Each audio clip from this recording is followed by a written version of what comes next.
Hallelujah. Hallelujah. அல்லேலூயா அல்லேலூயா. கர்த்தருடைய நாமத்துக்கு ஸ்தோத்திரம். கர்த்தருடைய நாமம் மகிமைப்படுவதாக. இந்த நாள் 10ஆம் நாள் உபவாச ஜெபம்.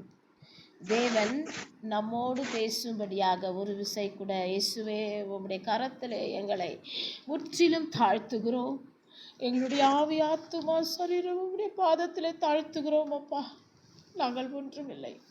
நீர் பேசுவதற்கான தகுதி எங்களிடத்திலே ஒன்றுமில்லை.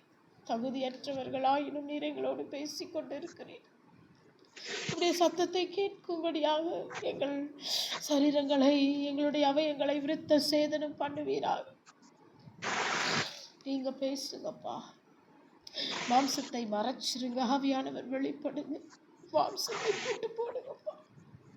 நாவை போட்டுடுங்கப்பா. உங்களுடைய கரத்துல தாழ்த்தி ஒப்பு கொடுக்கிறோம். தேவன் இடைப்படுவீராக. ஒவ்வொரு இருதயங்களிலும் தேவன் ஊடுருவி பாய வேண்டுமாய் செபிக்கிறோம். இந்த வார்த்தைகள் இருதயத்திலே கிரியை செய்ய வேண்டுமாய் செபிக்கிறோம். மாறுதல் உண்டாக்க வேண்டுமாய் செபிக்கிறோம். ஒவ்வொருவருக்கும் பிரயோஜனமாய் காணப்பட தேவன் உதவி செய்வீராக. உங்களுடைய கரத்திலே தாழ்த்துகிறோம், வெறுமையாக்குகிறோம். எல்லா துதி கன மகிமை உமக்கே செலுத்துகிறோம்.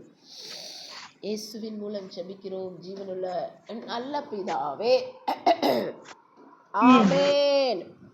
அல்லேலூயா அல்லேலூயா. இப்பொழுது நம்ம இன்றைக்கு 10ஆம் நாள் உபவாச ஜெபத்துக்கு தேவன் நம்ம கூட என்ன பேச போறாருன்னு பார்த்தீங்கன்னா, வெளிப்படுத்தின விசேஷம். ஜெப வேளையிலே தேவன் என்னோடு பேசின வார்த்தைகள். வெளிப்படுத்தின விசேஷம் 3ஆம் அதிகாரம்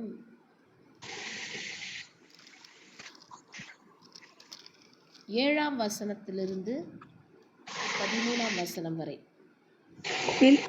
பிலோதெல்பியா சபையின் தூதனுக்கு நீ எழுத வேண்டியது என்னவெனில், பரிசுத்தம் உள்ளவரும் சத்தியம் உள்ளவரும் தாவீதின் திறவுகோலை உடையவரும் ஒருவரும் பூட்டக்கூடாத படிக்கு திறக்கிறவரும் ஒருவரும் திறக்க கூடாத படிக்கு பூட்டுகிறவருமா இருக்கிறவர் சொல்லுகிறதாவது, உன் கிரியைகளை அறிந்திருக்கிறேன்.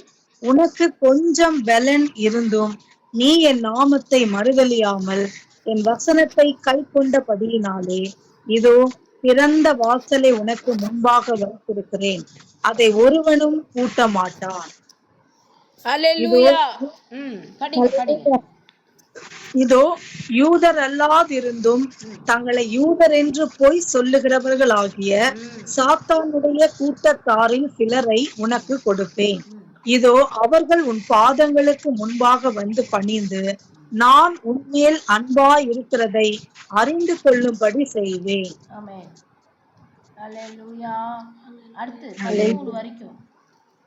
என் பொறுமையை குறித்து சொல்லிய வசனத்தை நீ காத்து கொண்டபடியினால் பூமியில் குடியிருக்கிறவர்களை சோதிக்கும்படியாக பூச்சக்கரத்தின் மேலெங்கும் வரப்போகிற சோதனை காலத்துக்கு தப்பும்படி நானும் உன்னை காத்தேன். இதோ சீக்கிரமாய் வருகிறேன். ஒருவனும் உன் பீடத்தை எடுத்து கொள்ளாதபடிக்கு உனக்குள்ளதை பற்றி கொண்டிரு. ஜெயம் கொள்ளுகிறவன் எவனோ அவனை என் தேவனுடைய ஆலயத்திலே தூணாக்குவேன். அதினின்று அவன் ஒரு காலம் நீங்குவதில்லை. என் தேவனுடைய நாமத்தையும் என் தேவனால் பரலோகத்தில் இறங்கி வருகிற புதிய எருசலேம் ஆகிய என் தேவனுடைய நகரத்தின் நாமத்தையும் என் புதிய நாமத்தையும் அவன் மேல் எழுதுவேன். ஆவியானவர் சபைகளுக்கு சொல்லுகிறதை காதுள்ளவன் கேட்க கடவன் என்றெழுது. அல்லேலூயா. இந்த நாளிலே தேவன் ஜெபிக்கும் பொழுது அழகாய் பேசினார். ஜெயம் கொள்ளுகிறவன் எவனோ அவன் எப்படிப்பட்ட சபையிலே நாட்டப்படுவான். அந்த சபையில் நாட்டப்படும் பொழுது அவர்களுக்கு என்னெல்லாம் குணாதிசயங்கள் இருக்கும், அந்த குணாதிசயங்கள் இருக்கும் பொழுது அவர்கள் எவ்வாறு ஜெயம் கொள்வார்கள், அவர்கள் எப்படிப்பட்ட கிரீடத்தை பெறுவார்கள், அவர்கள் ஆவியானவர் சொல்வதை அவர்கள் கேட்டு நடக்கிறபடினாலே அவர்கள் ஜெயம் கொள்ளுகிறவர்களாய் மாறுவார்கள் என்பதை குறித்து தான் தேவன் இன்றைய தினம் நம்மோடு பேச போகிறார். ஹல்லேலூயா, ஹல்லேலூயா. அப்போ இந்த நாளிலே அவர் எதை குறித்து பேசுகிறார்? எந்த சபை மாதிரினா பிலதெல்பியா சபை அப்படின்னு சொல்லி ஒரு சபையை குறித்து வெளிப்படுத்தின விசேஷத்தில் தேவன் நமக்கு எழுதி வைத்திருக்கிறார். இந்த சபையில இருக்கிறவங்க எப்படி இருப்பாங்கன்னா, அவங்க ஜெயம் கொள்ளுகிறவர்களாய் இருப்பார்கள் என்று சொல்லி தேவன் இந்த நாளிலே நமக்கு சொல்லி கொடுக்கிறார். அப்போ இந்த சபையில இருக்கிறவங்க எப்படி இருப்பாங்க அப்படின்னு சொன்னா, பரிசுத்தம் உள்ளவரும் சத்தியம் உள்ளவரும் தாவீதின் திறவுகோலை உடையவரும் ஒருவரும் பூட்டக்கூடாதபடி திறக்கிறவரும் ஒருவரும் திறக்கக்கூடாதபடி பூட்டுகிறவரும் ஆகிய கர்த்தர் சொல்லுகிறதாவது. அப்போ இந்த சபைக்கு ஆண்டவர் என்னெல்லாம் விசேஷங்கள் வைத்திருக்கிறார்னா, ஒருவரும் பூட்டக்கூடாதபடி திறக்கிறவரும் ஒருவரும் திறக்கக்கூடாதபடி பூட்டுகிறவருமாய் இருக்கிற அந்த தேவன் நம்மோடு பேசிக்கொண்டு இருக்கிறார். ஹல்லேலூயா, ஹல்லேலூயா. அவர் நமக்காய் திறந்து வைத்த வாசல் ஒரு மனிதனாலும் அடைக்க முடியாது. அவர் நமக்காய் அடைக்கப்பட்ட வாசல் எதெல்லாம் அடைக்கப்பட்டிருக்கிறதோ அது ஒரு மனிதனாலும் திறக்கவும் முடியாது. அப்படிப்பட்ட வல்லமையுடைய தேவன் நம் தேவன். அந்த தேவன் சொல்லுகிறதாவது, அவர் என்ன சொல்றாரு, பிலதெல்பியா சபையில நாட்டப்பட்டிருக்கிறவங்க எப்படி இருப்பாங்களாம், அவர்கள் கொஞ்சம் பலன் இருந்தும், எப்படிங்க 8ஆம் வசனத்துல இருக்குது, ரொம்ப அழகா, கொஞ்சம் பலன் இருந்தும் அவங்க என்ன பண்ண மாட்டாங்களாம், அவருடைய நாமத்தை மறுதலிக்க மாட்டாங்க. ஹல்லேலூயா. நம்பர் 1. அடுத்தது 2வது என்ன பண்ணுவாங்க, என்னுடைய வசனத்தை கை கொண்டபடினாலே அவங்க என்ன பண்ணுவாங்களாம், அவருடைய வசனத்தை கை கொள்வார்கள். 2 விஷயம். 1, அவருடைய நாமத்தை ஒருபோதும் மறுதலிக்க மாட்டார்கள். 2வது, அவருடைய வசனத்தை கை கொள்ளுகிறவர்களாய் இருப்பார்கள். அப்போ இந்த 2 விஷயம் இருக்கும்போது கர்த்தர் அவர்களை பார்த்து சொல்றார், திறந்த வாசலை இவர்களுக்கு முன்பாக நான் வைத்திருக்கிறேன், அதை ஒருவனும் பூட்ட முடியாது. ஹல்லேலூயா, ஹல்லேலூயா. அப்போ இந்த நாளிலே நம்மளை ஆண்டவர் முதலாம் நாள் உபவாசத்திலிருந்து பார்த்துட்டு வரும்போது தேவன் நம்மளுக்கு ஜெயம் கொள்ளுகிறவர்களா எப்படி இருக்கணும், நம்ம எப்படி மாறணும், என்னெல்லாம் குணாதிசயங்கள் இருக்கணும்னு சொல்லிட்டே வந்தாரு. இன்னைக்கு ஆண்டவர் சொல்றாரு, இப்படி ஜெயம் கொள்ளுகிறவர்களாய் மாற வேண்டும் என்று விரும்புகிறவர்கள் எப்படிப்பட்ட சபையிலே நாட்டப்பட வேண்டும், பிலடெல்பியா என்ற சபை தேவன் நமக்காய் ஒரு முன்மாதிரியாய் எழுதி வைத்து போயிருக்கிற அந்த சபை போல அப்படிப்பட்ட ஒரு சபையிலே நாட்டப்பட்டவர்களாய் இருக்கும் பொழுது நாம் ஜெயம் கொள்கிறவர்களாய் மாறுவோம் என்று கர்த்தர் சொல்லுகிறார். ஹல்லேலூயா. அந்த சபையினுடைய விசேஷம் என்ன, அந்த சபையில் உள்ளவர்கள் எப்படி இருப்பார்கள் என்று நீங்கள் கேட்டீங்கன்னு சொன்னால், அவங்க ஜெயம் கொள்கிறவர்களாய் மாறுவாங்க. நீங்கள் வாசிக்கும் பொழுது கடைசியாக பார்த்தீங்கன்னா அவங்களுக்கு விசேஷங்கள் என்னென்ன 12ஆம் வசனத்தில் எழுதியிருக்கு பாருங்க. அவர்கள் தேவனுடைய ஆலயத்தில் எப்படி இருப்பாங்களாம், தூணாய் இருப்பார்கள். அவர்கள் தேவனுடைய ஆலயத்தில் தூணாய் இருக்கிறது மட்டுமல்ல, அந்த இடத்திலிருந்து அவர்கள் ஒரு காலமும் நீங்க மாட்டார்கள். அல்லேலூயா, நீங்குவதில்லை. அல்லேலூயா. அடுத்து பார்த்தீங்கன்னா, அவர்கள் தேவனுடைய நாமத்தையும் தேவனால் பரலோகத்தில் இருக்கிறவருகிற புதிய எருசலேமாகிய என் தேவனுடைய நகரத்தின் நாமத்தையும் அவங்களுக்கு என்ன பண்ணுவார் ஆண்டவர், அவர்கள் மேல் எழுதுவாராம். அல்லேலூயா. அப்போ பாருங்க, எந்த நாமத்தை, தேவனுடைய நாமத்தை எழுதுவார். அப்புறம் வந்து பார்த்தீங்கன்னா பரலோகத்தில் இறங்கி வருகிற வருமாகிய புதிய எருசலேமாகிய என் தேவனுடைய நகரத்தின் நாமம், புதிய எருசலேமாகிய தேவனுடைய நகரத்தின் நாமம் அந்த இடத்துல அவங்க மேலே எழுதப்படும். மூணாவது புதிய நாமம். ஹல்லேலூயா. என்னுடைய புதிய நாமத்தையும் அவர்கள் மேல் நான் எழுதுவேன் அப்படின்னு சொல்கிறேன். இந்த பிலடெல்பியாவின் மகிமை என்ன அப்படின்னு பார்த்தீங்கன்னா, அவர்கள் எப்படிப்பட்டவர்களாக இருப்பார்கள்? கொஞ்சம் பலன் இருந்தும் அவர்கள் தேவனை மறுதலியார்கள். இரண்டாவது, தேவனுடைய வசனத்தை கை கொள்ளுகிறவர்களாய் இருப்பார்கள். அப்படிப்பட்டவர்களுக்கு இப்படிப்பட்ட காரியங்களை நான் செய்வேன் என்று சொல்றார். அல்லேலூயா, அல்லேலூயா. அப்போ இந்த நாளிலே ஏன் ஆண்டவர் இந்த காரியத்தை இந்த 10ஆம் நாள் உபவாசத்தில் நம்மளோடு பேசுகிறோம்? அப்போ பார்த்தீங்க அப்படின்னு சொன்னால், நம்மெல்லாம் தேவன் எப்படிப்பட்டவர்களாய் மாறணும்னு விரும்புகிறாரு? ஜெயம் கொள்கிறவர்களாய் மாறணும்னு விரும்புகிறார். அப்போ நம்மளாம் ஜெயம் கொள்கிறவர்களாய் மாறணும்னு சொன்னால் நம்ம எப்படிப்பட்ட சபையில் நாட்டப்பட்டு இருக்கணும்னு அவர் சொல்கிறாரு.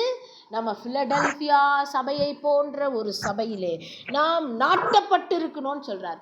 அந்த சபையின் விசேஷம் என்ன?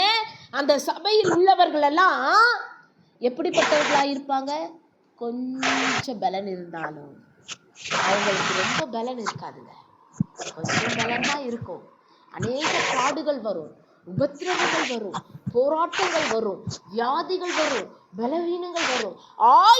ஆகிலும் அவர்கள் தேவனை ஒருபோதும் மறுதலிக்க மாட்டார்கள். அப்படிப்பட்டவர்களாய் அந்த சபையில் உள்ளவர்கள் காணப்படுவார்கள். 2வது குவாலிட்டி அவங்களுக்குள்ள என்ன இருக்கும் அப்படின்னு கேட்டிங்கன்னா, அவங்க எப்பொழுதும் என்ன பண்ணுவாங்க? அவங்க வசனத்தை கை கொள்ளுகிறவர்களாக இருப்பாங்க. ஆண்டவருடைய வார்த்தை ஒன்று வந்துடுச்சுன்னு சொன்னால் அந்த வார்த்தைக்கு அப்படியே செவி கொடுப்பாங்க. அந்த வார்த்தையை மறுதலிக்கவே மாட்டாங்க. ஐயோ ஆண்டவரே எனக்கு இந்த பிரச்சனை அந்த பிரச்சனைன்னு சொல்ல மாட்டாங்க. நேற்றைய தினம் தான் பார்த்தோம். அப்படி நாங்கள் சொல்லுகிறவர்கள் ஒருபோதும் என்னவாக முடியாது? ஜெயம் கொள்கிறவர்களாய் மாற முடியாது. ஏன்னு சொன்னால் அப்படிப்பட்டவர்களுக்கு என்ன இருக்கும்? சுயநீதி இருக்கும். ஆமென். அதனால அந்த சபையில், பிலடெல்பியா போன்ற சபையில் இருக்கிறவர்களுக்கு சுயநீதி இருக்காது.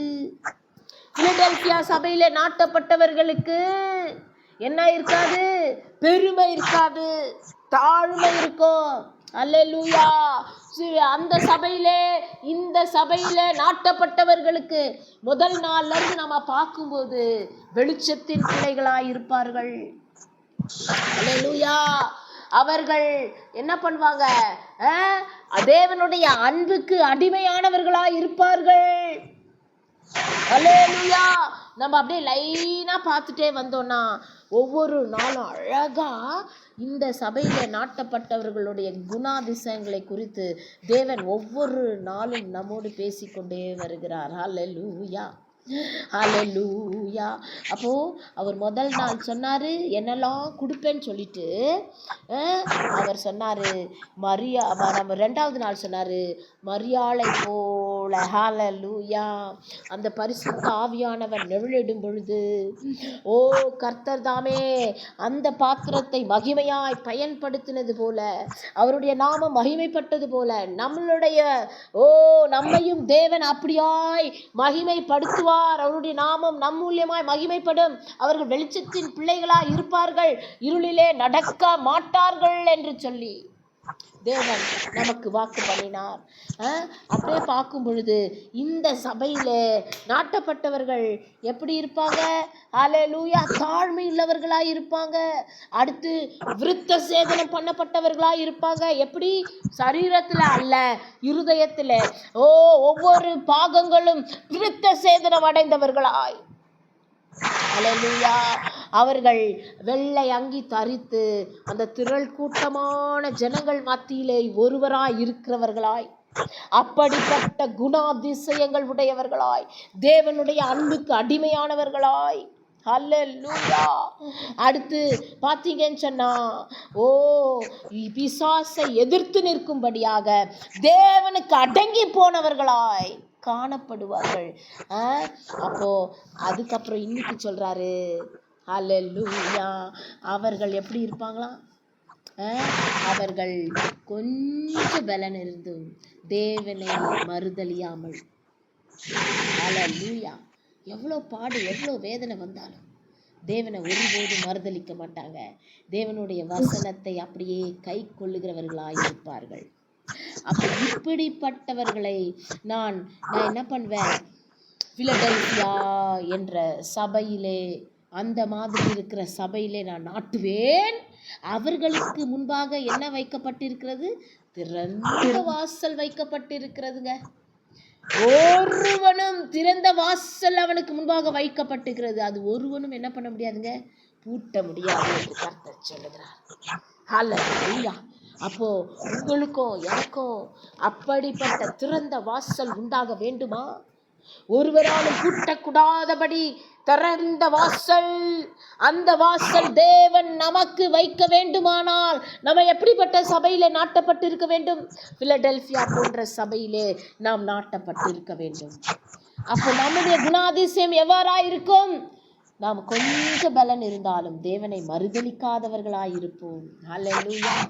நம்ம அப்படிப்பட்டவர்களாய் எவ்வளவு வேணும் பாடுபட்டாலும் சரி, தேவனை நாம் மறுதலிக்காமல் அவருடைய நாமத்தை மகிமைப்படுத்துகிறவர்களாய், விசுவாசத்தை காத்து கொண்டவர்களாய் நாம் காணப்படுவோம். ஹல்லேலூயா. அப்படிப்பட்டவர்களுக்கு தான் தேவன் பார்த்து சொல்லுகிறார், உங்களுக்கு நான் திறந்த வாசலை வைத்திருக்கிறேன். எல்லாருக்கும் இல்லைங்க திறந்த வாசல். பார்த்தீங்கன்னா வெளிப்படுத்தின விசேஷத்தில் எத்தனையோ சபைகளை தேவன் எழுதி வைத்திருக்கிறார், 7 சபைகள். அதில் இந்த பிலடெல்பியா என்ற சபைக்கு மட்டும்தான் தேவன் சொல்றாரு, இதோ நான் திறந்த வாசலை வைத்திருக்கிறேன். ஹல்லேலூயா, ஹல்லேலூயா. அப்போ பாருங்க, 2 பேதுரு 2ஆம் அதிகாரம் 9ஆம் வசனம். 2 பேதுரு 2ஆம் அதிகாரம் 9ஆம் வசனம் வாசிங்க. கர்த்தர் தேவ பக்தியுள்ளவர்களை சோதனை நின்று ரட்சிக்கவும், அக்கிரமக்காரரை ஆக்கினைக்குள்ளானவர்களாக நியாய தீர்ப்பு நாளுக்கு வைக்கவும் அறிந்திருக்கிறார். ஆமென். அவர் எப்படிப்பட்டவருங்க? தேவ பக்தியுள்ளவர்களை சோதனையிலிருந்து ரட்சிக்க வல்லமையுடையவராக இருக்கிறார். இந்த விசுவாசம் இந்த சபையிலே நாட்டப்பட்டவர்களுக்கு ரொம்ப ஸ்ட்ராங்காக இருக்கும். அதனால தான் அவங்க என்ன பண்ணுவாங்க, தேவனை மறுதலிக்கவே மாட்டாங்க. கொஞ்சம் பலன் இருந்தால் கூட அவங்களுக்கு நல்லா தெரியும், அவங்க ஆண்டவர் என்ன பண்ணுவார், தேவ பக்தி உள்ளவர்களை சோதனை நின்று ரட்சிக்க வல்லமையுடையவராக இருக்கிறார். அதனால எந்த சோதனை வந்தாலும் சரி, நாங்கள் கலங்க மாட்டோம், நாங்கள் இயேசுவை மறுதலிக்க மாட்டோம், நாங்கள் பின்மாறி போக மாட்டோம். ஹல்லேலூயா என்று சொல்லி, ஹல்லேலூயா, அவர்கள் தேவனை பற்றி கொண்டிருக்கிறவர்களாக இருப்பார்கள், தேவனை மறுதலிக்காமல் இருப்பார்கள். ஹல்லேலூயா. அவர்களுக்கு எப்பேற்பட்ட விசுவாசம்? பயங்கரமான ஒரு விசுவாசம் இருக்கும். ஏன்னா ஏசப்பா சொன்னதை செய்கிற தேவன். நம்ம பார்த்தோம் இந்த உபவாச நாட்களிலே, அவர் எப்படிப்பட்ட தெய்வன்? பொய்யுரையாத தெய்வம், அவர் உண்மையே பேசுகிற தெய்வம், அவர் சொன்னது அப்படியே நடத்துகிற தெய்வம், வாக்குமாறா தெய்வம். சொன்னதை செய்வார். ஹல்லேலூயா. அதனால் அப்போது அவர் சோதனையிலிருந்து விடுவிப்பார் என்று சொல்லி இந்த பிலடெல்பியா சபையிலே நாட்டப்பட்டவர்களுக்கு தேவன் என்ன பண்ணியிருப்பார், அவங்களுக்கு கொஞ்சம் பலன் இருந்து மறுதலிக்காததுனால அவங்களுக்காக திறந்த வாசலை எப்பொழுதும் தேவன் வைத்திருக்கிறார். அது ஒரு மனிதனாலும் என்ன செய்ய முடியாதுங்க, பூட்டவே முடியாது என்று கர்த்தர் சொல்லுகிறார். ஹல்லேலூயா, ஹல்லேலூயா. அடுத்து பார்த்தீங்கன்னா வெளிப்படுத்தின விசேஷம் 14ஆம் அதிகாரம் 12ஆம் வசனம் வாசிக்க கேட்போம். தேவனுடைய கற்பனைகளையும் படிங்க. தேவனுடைய கற்பனைகளையும் இயேசுவின் மேலுள்ள விசுவாசத்தையும் காத்து கொள்ளுகிறவர்களாகிய பரிசுத்தவான்களுடைய பொறுமை இதிலே விளங்கும் என்று கூறினார். ஆமென். ஹல்லேலூயா. அப்போ இந்த கொஞ்ச பலன் இருந்து மறுதலிக்காதவர்கள், தேவனை மறுதலிக்காமல் அவருடைய வசனத்தை கை கொள்ளுகிற பிள்ளைகள் எப்படிப்பட்டவர்களாய் இருப்பார்கள்? அவர்கள் தேவனுடைய கற்பனையையும் இயேசுவின் மேல் உள்ள விசுவாசத்தையும் காத்து கொள்ளுகிறவர்களாய் காணப்படுவார்கள். அவர்கள் பரிசுத்தவான்களுடைய பொறுமை இதிலே விளங்கும் என்று தேவன் நமக்கு சொல்லிக் கொடுக்கிறார். அப்போ அவ்வளோ பொறுமையாக இருப்பாங்க. என்ன வந்தாலும் சரி, அவங்க விசுவாசம் அவங்கள விட்டு போகாது. அவங்க விசுவாசத்தை காத்து கொள்வாங்க. ரெண்டாவது, எப்படி பரிசுத்தவான்கள் பொறுமையாக இருந்து அவர்கள் ஜெயித்தார்களோ, ஓட்டத்தை ஓடி முடித்தார்களோ, அப்படியாய் இந்த பிலடெல்பியா சபையிலே நாட்டப்பட்டு இருக்கிறவர்கள் என்ன பண்ணுவாங்க? அவர்களும் தங்களுடைய ஓட்டத்திலே அவங்களுடைய ஓட்டத்தில் பொறுமையாக இருந்து அவர்கள் ஜெயம் கொள்கிறவர்களாய் மாறுவார்கள். ஹல்லேலூயா, ஹல்லேலூயா. அப்போ இந்த நாளிலே தேவன் பாருங்க, ரொம்ப ஸ்ட்ராங்காக பேசுகிறாரு. ஜெயம் கொள்ளுகிறவர்கள் அப்படின்னு சொன்னால் சாதாரணமாக ஜெயம் கொள்ள முடியாதுங்க. அவர்களுக்குள்ள குணாதிசயங்கள் மட்டுமல்ல, அவர்கள் நாட்டப்பட்ட சபையும் அப்படிப்பட்ட சபையாக இருக்க வேண்டும். அப்படிப்பட்ட சபையில் தான் என்ன நடக்கும்னு பார்த்தீங்கன்னா, அவர்கள் அந்த இடத்துல இருக்கும் பொழுது அந்த சபையிலே அவர்கள் தேவனை துதித்து ஆராதித்து இப்படிப்பட்ட சத்தியங்களை கேட்கும் பொழுது அவர்கள் ஜெயம் கொள்கிறவர்களாய் மாறுவார்கள். ஆகையால் இந்த நாளிலே ஜெயம் கொள்ளுகிறவர்கள் பிலடெல்பியா போன்ற சபையிலே நாட்டப்பட்டிருக்க வேண்டும் என்று கர்த்தர் நமக்கு ரொம்ப அழகாய் கற்றுக் கொடுக்கிறார். அல்லேலூயா, அல்லேலூயா. அப்போ இந்த நாளிலே பாருங்க, நம்ம ரொம்ப நல்லா தெளிவாக யோசிக்கணும். நம்மலாம் அப்படி இருக்கிறோமா? கொஞ்சம் பலன் இருந்து நம்ம மறுதலிக்காமல் இருக்கிறோமா? நம்ம மட்டும் இல்லை, நம்ம நாட்டப்பட்டு இருக்கிற சபையில் அப்படி இருக்கிறாங்களா? அப்படி இருக்கிறவங்க தான் எல்லாரும் ஒன்று சேர்ந்து எங்கே போக முடியுங்க? பரலோகத்திற்கு போக முடியும், ஜெயம் கொள்கிறவர்களாய் மாற முடியும். அப்படி இல்லாதவர்கள் என்ன பண்ண முடியாது. நம்ம கொஞ்ச நாளைக்கு நம்ம கொஞ்சம் கஷ்டப்பட்டு நம்ம தனியாக போராடினாலும் சபையில் இருக்கிறவங்க அப்படி இல்லை அப்படின்னு சொன்னால் அப்போ என்ன நடக்கும்? நம்மளும் கொஞ்ச நாளில் விசுவாசத்தை இழந்துருவோம், பொறுமையை இழந்துருவோம். அப்படிப்பட்டவர்களாய் நாமும் மாறி ஜெயம் கொள்கிறவர்களாய் மாற முடியாதே. ஆகையால் தான் தேவன் மீண்டுமாய் நம்மோடு பேசிக்கொண்டிருக்கிறார். இப்படிப்பட்ட சபை நாம் மிகவும் ஜாக்கிரதையோடு இப்படிப்பட்ட பிலடெல்பியா என்ற சபையிலே நாம் நாட்டப்பட்டிருக்க வேண்டும் என்று கர்த்தர் இந்த நாளிலே ஜெயம் கொள்கிறவர்களை பார்த்து, ஜெயம் கொள்ள வேண்டும் என்று வாஞ்சிக்கிறவர்களை பார்த்து பேசிக்கொண்டிருக்கிறார். ஹல்லேலூயா, ஹல்லேலூயா. அப்போ நாமே ஆராய்ந்து பார்க்கணும். நம்ம போகிற இடத்துல இப்படிப்பட்ட காரியங்கள் நடக்கிறதா? ஹல்லேலூயா. தேவன் அவர்களுக்கு முன்பாக திறந்த வாசலை வைத்திருக்கிறாரா? ஒரு மனுஷனாலும் பூட்டக்கூடாதபடி திறக்கிற தேவன், ஒரு மனுஷனாலும் திறக்கக்கூடாதபடி பூட்டுகிற தேவன் சொல்லுகிறதாவது, அவர் நமக்காய் திறந்த வாசலை வைத்திருக்கிறாரா? ஒரு மனுஷனாலும் அடைக்க முடியாத வாசல். அந்த வாசல் எதுக்கு திறந்த வாசல்னு சொல்றாரு? அந்த வாசல் வழியாய் தேவன் என்ன பண்ணுவார்? நம்மளை அழைத்து சென்று அதிலே நிறைய நமக்கு சத்தியங்களை போதித்து நம்மளை என்ன பண்ண போகிறாரு? ஜெயம் கொள்கிறவர்களாய் மாற்ற போகிறார் என்பதற்காய் தான் அந்த திறந்த வாசலை, தேவன் திறந்து வைத்திருக்கிற வாசலை ஒரு மனுஷனாலும் பூட்ட முடியாது இல்லைங்க. அதனால தான் தேவனே திறந்து வைத்திருக்கிறார். அப்படிப்பட்ட இடங்களுக்கு நாம் செல்லுகிறோமா? அப்படிப்பட்ட சபைதான் நம்மளுடைய சபையா? நம்ம எல்லாரும் ஆராய்ந்து பார்க்க வேண்டிய ஒரு மிக முக்கியமான விஷயம் இந்த கடைசி காலங்களிலே. ஏனென்றால் வசனம் சொல்லுகிறது, கடைசி காலத்தில் இதோ கிறிஸ்து அதோ கிறிஸ்து என்று கள்ள கிறிஸ்துகள் எழும்புவார்கள், கள்ள தீர்க்கதரிசிகள் எழும்புவார்கள், கள்ள போதகர்கள் எழும்புவார்கள் என்று சொல்லி இருக்கிறதே. அப்படி இருக்கும் பொழுது நம்ம போகிற இடம் பிலடெல்பியா போன்ற சபையாய் காணப்படுகிறதா? அந்த இடத்துல தேவன் நமக்காய் திறந்த வாசலை வைத்திருக்கிறாரா? அந்த இடத்துல உள்ளவர்கள் எல்லாம் கொஞ்சம் பலன் இருந்தும் தேவனை மறுதலிக்காமல் அவர்கள் மிகவும் வைராக்கியமாய் விசுவாசத்திலே நின்று ஹல்லேலூயா அவர்கள் காணப்படுகிறார்களா என்பதை குறித்து நாம் இன்றைய தினம் ஆராய்ந்து பார்க்கும்படியாக, சற்று சிந்தித்து ஆராய்ந்து, நம்ம எந்த இடத்துல நம்ம போய் நாட்டப்பட்டிருக்கோம், ஆண்டவர் சொன்ன இடத்துல தான் நாட்டப்பட்டிருக்கிறோமா என்பதை குறித்து நாம் யோசித்து பார்க்க வேண்டும். எனக்கு அருமையான தேவஜனமே, அதற்காக தான் தேவன் இந்த நாளிலே நம்மோடு பேசி கொண்டிருக்கிறார். ஹல்லேலூயா. ஏன்னு சொன்னால் அவருடைய வருகை மிக மிக சமீபம். அவருடைய வருகையிலே நாம் காணப்பட வேண்டுமானால் அவர் சொல்றபடி, ஆவியானவர் சொல்வதை காதுள்ளவன் கேட்க கடவன் என்று எழுதியிருக்கிறதே. அவர் சொல்லுகிறதை அப்படியே கேட்கும் பொழுதுதான் நம்மால் என்ன செய்ய முடியும்? ஜெயம் கொள்கிறவர்களாய் மாற முடியும். ஜெயம் கொள்கிறவர்களாய் மாறினாதான் நம்ம என்ன செய்ய முடியுங்க? நம்ம பரலோகத்திற்கு செல்ல முடியும்.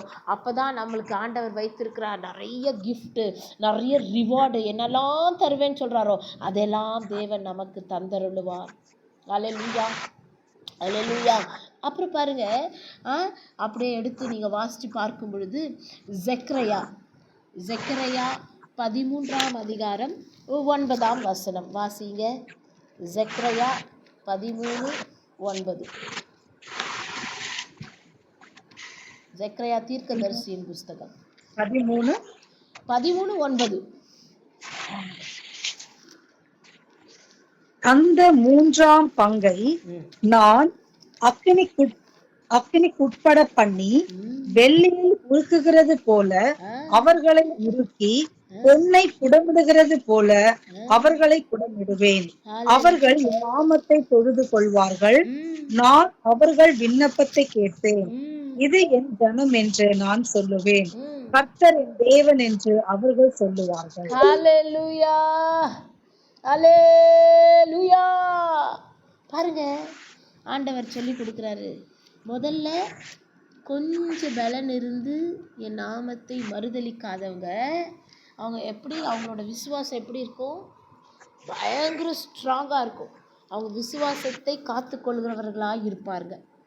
அடுத்து பார்த்தீங்கன்னா அவங்களுக்கு பெரிய நம்பிக்கை. என்ன நம்பிக்கை இருக்கும்? கர்த்தர் என்ன சோதனை வந்தாலும் அந்த சோதனையிலிருந்து நம்மை ஜெயிக்க கிருபை பாராட்டுவார் என்ற நம்பிக்கை. அடுத்து பார்த்தீங்கன்னா அவர்கள் எப்படி இருப்பாங்களா? பொறுமையை காத்து கொண்டவர்களாய். எப்படி பரிசுத்தவான்கள் பொறுமையை காத்து கொண்டார்களோ அப்படி பொறுமையை காத்து கொண்டவர்களாய் இருப்பாங்களாம். இந்த 3 பாயிண்ட் சொன்னார் முதல்ல. இப்போ என்ன சொல்கிறாரு பாருங்க. அவர்கள் யாருன்னு கேட்டிங்கன்னு சொன்னால், ஜெக்கரியா 13:9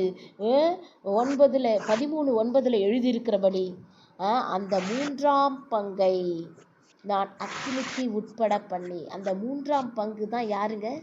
அல்லேலூயா. அவர்கள் தான் தேவனால் தெரிந்து கொள்ளப்பட்டவர்கள். அல்லேலூயா. அப்போ தேவனால் தெரிந்து கொள்ளப்பட்டு, தேவன் தெரிந்து கொள்ளப்பட்ட ஜனங்கள் என்ன பண்ணுவாங்களா? ஆண்டவர் என்ன பண்ணுவாராம்? அக்கினிக்கு உட்பட பண்ணி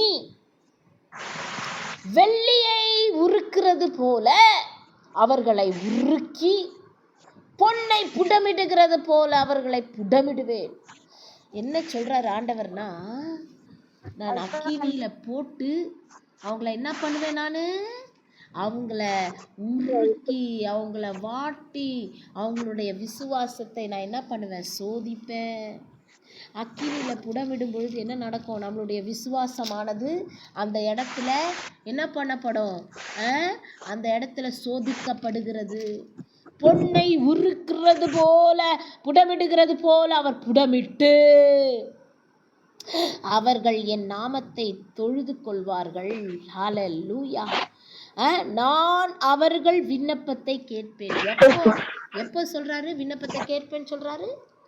அவங்கள அக்கினியில போட்டு வெள்ளியை உருக்கிறது போல உருக்கி பொன்னை புடமிடுகிறது போல புடமிட்டதுக்கு அப்புறம் தான் சொல்கிறாரு, நான் என்ன பண்ணுவேன், அவர்கள் என் நாமத்தை அவங்க தொழுது கொள்ளும் பொழுது அவர்கள் விண்ணப்பத்தை நான் கேட்பேன் என்று சொல்லுகிறார்.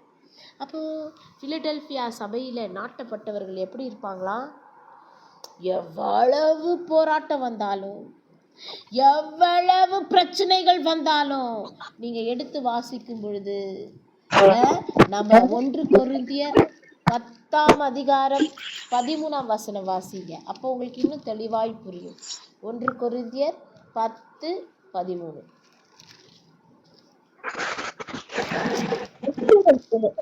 மனுஷருக்கு நேரிடுகிற சோதனையே அல்லாமல் வேறு சோதனை உங்களுக்கு நேரிடவில்லை. தேவன் உண்மை உள்ளவராய் இருக்கிறார். உங்கள் பிராணிக்கு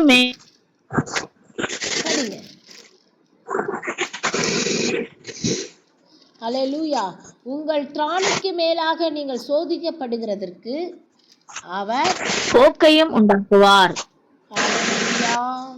அல்லேலூயா. அவரிடம் கொடாமல் சோதனையை தாங்கத்தக்கதாக சோதனையோட கூட அதற்கு தப்பித்து கொள்ளும்படியான போக்கையும் உண்டாக்குவார். அல்லேலூயா. அப்போ என்ன நடக்குதுன்னா, ஆண்டவரே சோதனைக்கு உட்படுத்தி அந்த சோதனையிலிருந்து ஜெயிக்கவும் தப்பித்து கொள்ளவும் தேவன் என்ன பண்றாரு? வழிவாசல்களை திறக்கிறார். அல்லேலூயா. அல்லேலூயா. ஆமென். ஹல்லேலூயா. அப்ப பாருங்க, இந்த நாளிலே தேவன் என்ன சொல்றாரு? ஜெக்கரியால எழுதி இருக்கிறபடி அவர் பொன்னை புடமிடுகிறது போல புடமிடும் பொழுது நிறைய சோதனை வரும். யாருக்கு? நமக்கு. யாரு? பிலடெல்பியா சபையில நாட்டப்பட்டு இருக்கிறவங்களுக்கு நிறைய போராட்டம் வரும். ஏன்னா சும்மாவா வெள்ளிய உருக்குறது போல நான் உருக்குவேன்னு சொன்னா, நெருப்புல போட்டு உருக்கும் பொழுது அந்த வெள்ளி உருகும் பொழுது எவ்வளவு வேதனைங்க. ஹல்லேலூயா. எவ்வளவு பாடு, எவ்வளவு உபத்திரவம். அக்கினி அப்படியே முழுசா அப்படியே எரிச்சுட்டு போகும்போது என்ன நடக்கும்? அதே போலதான் நம்மளுடைய விசுவாசமானது அவ்வாறாய் சோதிக்கப்படும். ஹல்லேலூயா. ஹல்லேலூயா. அதனால இந்த நாளிலே தேவன் நம்மை பார்த்து சொல்லுகிறார், நான் என்ன பண்ணுவேன்? அப்படியாய் நான் புடமிடுவேன். பொன்னை புடமிடுகிறது போல நான் புடமிடுவேன். அப்போ இந்த பிலடெல்பியா சபையில நாட்டப்பட்டு இருக்கிறவங்க ஜெயம் கொள்ளுகிறவர்களாய் இருப்பாங்கன்னு சொன்னா, சாதாரணமாய் ஜெயம் கொள்ள முடியாது. அவர்கள் அந்த பாடுகள் ஊடாய் கடந்து செல்ல வேண்டும். உபத்திரவத்தினூடாய் கடந்து செல்ல வேண்டும். அக்கினி ஊடாய் கடந்து செல்ல வேண்டும். ஆனால் ஒன்று மட்டும் நிச்சயம். தேவன் என்ன வாக்கு பண்ணுகிறாரு? மனுஷனுக்கு நேரிடுகிறதே அல்லாமல் உங்களுக்கு நேரிடலை என்னுடைய பிள்ளைகளே. அதனால நீங்க என்ன பண்ணுங்க? ஒன்றும் கவலைப்படாதீங்க. அவர் உண்மையுள்ளவராய் இருக்கிறார். அவர் என்ன செய்ய மாட்டாரு? உங்களை கைவிட மாட்டார். அவர் உங்களை அவர் சோதித்தாலும் திராணிக்கு மேலாக அவர் உங்களை சோதிக்க மாட்டார். அவருக்கு தெரியும் எவ்வளவு திராணின்றது தெரியும். அதற்கு மேலாக உங்களை சோதிக்காம அதற்கு தப்பி செல்ல வழியையும் போக்கையும் உங்களுக்கு சொல்லி கொடுப்பார்னு சொல்லி ஆண்டவர் இந்த நாளிலே நமக்கு சொல்லி கொடுக்கிறார். ஹல்லேலூயா. ஹல்லேலூயா. அப்ப இந்த மாதிரி ஒரு பாடுகள் உபத்திரவங்கள் ஊடாய் அக்கினியிலே புடமிடுகிறது போல இப்படிப்பட்ட உபத்திரவங்களிலே கடந்து வரும் பொழுதுதான் அந்த பிலடெல்பியா சபையில இருக்கிறவங்களுக்கு என்ன இருக்கும்? அவங்க என்ன பண்ணுவாங்க? வசனத்தை கை கொள்வாங்க, தேவனை மறுதலிக்காமல் இருப்பார்கள். ஹல்லேலூயா. தேவனை மறுதலிக்காமல் வசனத்தை கை கொண்டு ஹல்லேலூயா அவர்கள் என்ன பண்ணுவாங்களாம்? விசுவாசத்தை காத்து கொண்டவர்களாய் காணப்படுவார்கள். தேவன் மேல் ஒரே பயங்கரமான ஒரு விசுவாசம். எவ்வளவு சோதனை வந்தாலும் தேவ பக்தி உள்ளவர்களை தேவன் என்ன பண்றாரு? சோதனையிலிருந்து விடுவிப்பார் என்ற நிச்சயம், என்ற தைரியம், என்ற நம்பிக்கை, விசுவாசம் அவர்களுக்குள் காணப்படும். யாருக்குங்க? இந்த பிலதெல்பியா சபையிலே நாட்டப்பட்டவர்களுக்கு அப்படிப்பட்ட ஒரு விசுவாசம் காணப்படும். ஹல்லேலூயா. இந்த விசுவாசம் அவர்களுக்குள் ஒழிந்து போகாதபடினாலே, இந்த விசுவாசம் அவங்களுக்குள் நிலைத்திருக்கிறபடினால தான் அவங்க கொஞ்சம் பலன் இருந்தும் அவங்க என்ன பண்ண மாட்டாங்க, தேவனை மறுதலிக்க மாட்டாங்க. ஹல்லேலூயா. அவங்க தேவனை மறுதலிக்க மாட்டாங்க. ரெண்டாவது, அவங்க என்ன ஆண்டவர் சொல்றாரோ அந்த வசனத்தை அப்படியே அவர்கள் கை கொள்ளுகிறவர்களாய் இருப்பார்கள். ஆமென். ஹல்லேலூயா. அதனால இன்னைக்கு ஆண்டவர் நம்மோடு பேசிக்கொண்டு இருக்கிறார். சரி, இப்போ அந்த 3ஆம் அதிகாரத்துல வெளிப்படுத்தின விசேஷம் 3ஆம் அதிகாரத்துல அப்ப அவர் என்ன சொல்லியிருக்கிறாரு?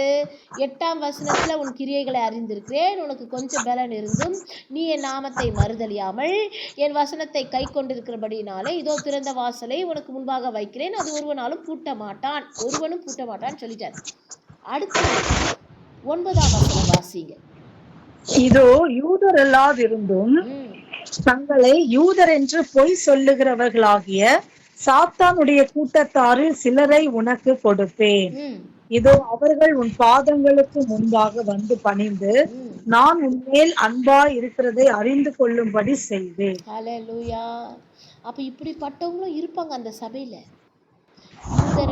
யூதரை போல வேஷம் போட்டுக்கொண்டு பொய் சொல்லி கொண்டு வருவார்கள். அவர்கள் யாருன்னு கேட்டீங்கன்னா, சாத்தானுடைய கூட்டத்தாரில் ஒரு சிலரை தேவன் அனுமதிப்பார் அந்த சபையில. அவர் அனுமதித்து அங்க என்ன நடக்குது அப்படின்னு பார்த்தீங்கன்னா, அவர்களை என்ன பண்ணுவார் ஆண்டவர்? நம்மளுடைய பாதங்களுக்கு முன்பாக வந்து பணிந்து தேவன் நம்மேல் அன்பாய் இருக்கிறதை அவர்கள் அறிந்து கொள்ளும்படி அவர் செய்வார். ஹல்லேலூயா. எதிரிகளுக்கு விரோதமாய் ஒரு பந்தியை நான் ஆயத்தம் பண்ணுவேன் என்று சொல்லி இருக்கிறாரே. உன் சத்துருக்களுக்கு முன்பாக நான் ஒரு பந்தியை ஆயத்தம் பண்ணுவேன் சொன்ன தேவன் அப்படியாய் அவர்கள் வந்தாலும் சரி, அவர்கள் நம்மளுடைய தேவனை பற்றி அறிந்து நம்மளுடைய தேவன் எப்பேற்பட்ட தேவன், நம்மேல் எவ்வளவு அன்பாய் இருக்கிறார் என்பதை அவர்கள் புரிந்து கொள்ளும்படி அவர்களை நம்முடைய பாதத்திலே அப்படின்னு சொன்னா, நம்மளுடைய பாதத்தில் அவங்க விழ வேண்டிய அவசியம் இல்லை.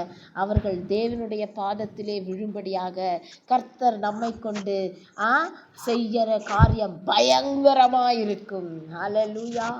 ஹல்லேலூயா.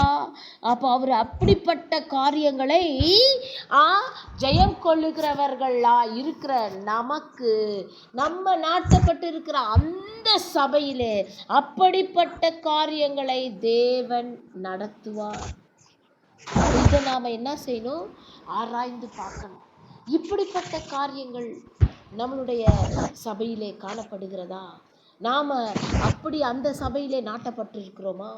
ஜெயம் கொள்கிறவர்களாய் காணப்படுவோமா? நாம முடிவு பரியந்தம் நிலை நிற்க முடியுமா? அந்த இடத்துல தேவன் நம்மேல் அன்பா இருக்கிறார் என்பதை விளங்க பண்ணுகிறாரா? எப்படி பண்ணுவார்? அவர் என்ன பண்ணுவார்? நம்மளை தலையை நிமிர பண்ணுவார். அவர் நம்மளை ஒருபோதும் வெட்கப்படுத்த மாட்டார்.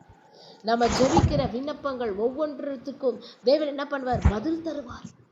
அப்படிப்பட்ட காரியங்கள் அந்த இடத்துல நடக்கும். அதை காண்கிற அந்த சாத்தானின் கூட்டத்தார் என்ன பண்ணுவாங்க? ஆட்டோமேட்டிக்கா, இவர்கள் தேவனுடைய பிள்ளைகள், தேவன் இவர்களை இவ்வளவாய் நேசிக்கிறார், ஆகையால் இவர்களை நாம் ஒன்று செய்ய முடியாதுன்னு சொல்லி நம்மளுடைய தெய்வத்தின் பாதத்திலே அவர்கள் சரணடைந்து விடுவார்கள். ஒன்று ஆண்டவர்கிட்ட வந்து சரணடைந்து ஆண்டவரை ஏற்றுக்கொள்வாங்க, இல்லைன்னா தூரம் விலகி போயிடுவாங்க. ஐயோ, இவங்க கிட்ட நம்மளால் என்ன செய்ய முடியாது, இவர்கிட்ட நம்ம இருக்க முடியாது, நம்மளுடைய காரியங்கள் இந்த இடத்துல நடைபெறாது என்று சொல்லி நம்மை விட்டு விலகி ஓடி விடுவார்கள். ஹல்லேலூயா. ஹல்லேலூயா. அப்படிப்பட்ட காரியங்களை தேவன் நமக்காய் செய்வேன் என்று வாக்கு பண்ணுகிறார். ஹல்லேலூயா. அப்போ எவ்வளோ ஒரு பெரிய விஷயம் பார்த்தீங்களா? ஹல்லேலூயா. சத்துருக்கள் வந்தாலும் அவர்களுக்கு முன்பாக தேவன் நம் தலையை உயர்த்துவார். ஹல்லேலூயா. நம்மளை வெட்கப்படுத்தவே விடமாட்டார். ஹல்லேலூயா. அவர் என்ன பண்ணுவாரு? எப்பொழுதும் அவருடைய வல்லமையை விளங்க பண்ணுவார். அவர் யார் என்பதை நிரூபிப்பார். ஹல்லேலூயா. நம்ம ஜெபிக்கிற போதெல்லாம், நம்ம விண்ணப்பிக்கிற போதெல்லாம் நம்மளுடைய விண்ணப்பங்களுக்கு அவர் பதில் தருவார். ஹல்லேலூயா. அப்படிப்பட்ட இடங்களில் என்ன நடக்கும்னா அற்புதங்கள் அடையாளங்கள் நடக்கும். ஓ ஹல்லேலூயா. பிசாசுகள் நடுங்கி ஓடும். ஹல்லேலூயா. இன்னும் சாத்தானின் கூட்டத்தார் என்ன செய்ய முடியாது, அந்த இடத்திலே அவர்களால் நிற்கவே முடியாது. ஹல்லேலூயா. இதுதான் அடையாளங்க. ஹல்லேலூயா. இதுதான் அடையாளம். கர்த்தர் அதை தான் பேசிக் கொண்டிருக்கிறார். அப்ப என்ன பண்ணுவார், அவருடைய வல்லமையை விளங்க பண்ணும்போது என்ன நடக்கும், அப்போஸ்தலர் காலத்துல சபையில எப்படி ஆத்துமாக்கள் தினந்தோறும் சேர்க்கப்பட்டார்களோ, ரட்சிக்கப்பட்டு சேர்க்கப்பட்டார்களோ, அப்படி ஆண்டவர் புதிய புதிய ஆத்துமாக்களை தருவார். அது போக என்ன நடக்கும், அப்போஸ்தலர்கள் போகும் இடமெல்லாம் அவர்களை கொண்டு தேவன் எப்படி அற்புதங்களை அடையாளங்களை செய்தாரோ, அப்படிப்பட்ட அற்புதங்களை அடையாளங்களை தேவன் அந்த சபையிலே நம்மை கொண்டு செய்வார். ஜெயம் கொள்கிறவர்களை கொண்டு செய்வார். அவருடைய வல்லமையை விளங்க பண்ணுவார். ஹல்லேலூயா. ஹல்லேலூயா. மறைவான ரகசியங்களை வெளிப்படுத்துவார். மறைவான பொருள்களை வெளிப்படுத்துவார். அவருடைய இருதயத்தின் பாரத்தை ஊற்றுவார். அப்பேற்பட்ட காரியங்கள்லாம் அந்த சபைகளிலே நடக்கும். ஹல்லேலூயா. அந்த சபை தான் எப்படிப்பட்ட சபை, தேவன் அங்கீகரிக்கிற சபை. அந்த சபை தான் ஆண்டவர் சொல்றாரு, அந்த சபையில் இருக்கிறவங்க தான் என்ன மாறுவாங்க, ஜெயம் கொள்ளுகிறவர்களாய் மாறுவார்கள் என்று தேவன் இந்த நாளிலே நமக்கு சொல்லுகிறார். ஏன்னு சொன்னா அவர்கள் எப்படிப்பட்டவர்களாக இருப்பாங்க, கொஞ்சம் பலன் இருந்தது, தேவனை மறுதலிக்க மாட்டாங்க, வசனத்தை கை கொள்ளுகிறவர்களாய் இருப்பாங்க. அவர்கள் தேவனுடைய அன்பை அவர்கள் மூலியமாய் தேவன் என்ன பண்ணுவார், விளங்க பண்ணுவார். ஹல்லேலூயா. அப்போ கண்ணீரோடு ஜபிக்கும் பொழுது ஆண்டவர் விண்ணப்பத்தை கேட்டு அவர் என்ன பண்ணுவார், பதில் தருவார். ஹல்லேலூயா. ஹல்லேலூயா. அப்போ நீங்க அப்போஸ்தலர் காலத்துல அந்த சபையில நடந்த அற்புதங்கள், ஐயோ பேதுரு மூலியமாய், யோவான் மூலியமாய் ஆண்டவர் செய்த அற்புதங்கள் அநேகம். அவங்க போற இடம்லாம் வியாதியஸ்தர்கள் குணமாகறாங்க, போற இடம்லாம் அற்புதம் நடக்குது. அப்படிப்பட்ட வல்லமையான காரியங்கள் தேவன் நம்ம மூலியமாய் விளங்க பண்ணுவார். ஹல்லேலூயா. அதனால இன்றைக்கு நாம் ஆராய்ந்து பார்க்க வேண்டும். அப்படிப்பட்ட ஒரு சபையிலே, பிலடெல்பியா போன்ற ஒரு சபையிலே தேவன் நம்மை நாட்டி இருக்கிறாரா? அந்த இடத்துல தேவனால் நாம் நாட்டப்பட்டு இருக்கிறோமா? அப்போ நமக்கு பயமே இல்லை. நிச்சயமாய் நம்ம என்ன செய்வோம், ஜெயம் கொள்கிறவர்களாய் மாறுவோம். ஆனா அவரால் நாட்டப்படாத நம்ம எங்கேயோ ஒரு இடத்துல நம்ம நாட்டப்பட்டு இருந்தோம் சொன்னா, இன்னும் மற்ற 7 சபைகள்ல, மற்ற 6 சபைகளிலையும் ஆண்டவர் நிறைய குறைகளை சொல்றாரு. அந்த குறைகளெல்லாம் சொல்லி அந்த இடத்துல நீ ஜெயம் கொள்கிறவர்களாய் மாற வேண்டுமானால் இதை மாற்றிக்கொள்ள வேண்டும், அதை மாற்றிக்கொள்ள வேண்டும் என்று சொல்றாரு. ஆனா இந்த பிலடெல்பியா ஒரே சபையில மட்டும்தான் ஆண்டவர் என்ன சொல்றாரு, நீ என்ன கொஞ்சம் பலன் இருந்து நீ என்ன பண்ணல, என்னை மறுதலிக்கல, நீ எனக்கு கீழ்ப்படிஞ்சிருக்கிற, ஆகையால் உனக்கு முன்பாக நான் திறந்த வாசலை வைத்திருக்கிறேன் சொல்றாரு. அதனால நாம அப்படிப்பட்ட இடத்திலே நாட்டப்பட்டவர்களாய் காணப்பட வேண்டும். எனக்கு அருமையான தேவஜனமே, ஹல்லேலூயா. ஹல்லேலூயா. அப்ப பாருங்க, அடுத்த வசனம் படிங்க, 10ஆம் வசனம் படிங்க. என் பொறுமையை குறித்து சொல்லிய வசனத்தை நீ காத்து கொண்டபடியினால் பூமியில் குடியிருக்கிறவர்களை சோதிக்கும்படியாக பூச்சக்கரத்தின் மேலெங்கும் வரப்போகிற சோதனை காலத்திற்கு தப்பும்படி நானும் உன்னை காப்பேன். இன்னொரு வாக்கு பண்றார். அந்த சபையிலே நாட்டப்பட்டவர்களை தேவன் என்ன பண்ணுவாரு, வருகிற சோதனையிலிருந்து தப்பும்படி நம்மை காப்பார். ஹல்லேலூயா. ஹல்லேலூயா. நம்மை காப்பார். வரப்போகிற சோதனைக்கு தப்பும்படி தேவன் நம்மை காப்பார். அது தேவன் யாருக்கு மட்டும்தான் அந்த சபையிலே நாட்டப்பட்டவர்களுக்கு. ஏன்னு சொன்னா அவங்க என்ன பண்றாங்கன்னா, பொறுமையை குறித்து சொல்லிய வசனத்தை காத்து கொண்டபடினால். பொறுமையா இருக்கணும். நம்ம ரொம்ப ஜெயம் கொள்கிறவர்களாய் மாறணும்னா நீடிய பொறுமை, அவரை போல நீடிய பொறுமை நமக்குள் வர வேண்டும்.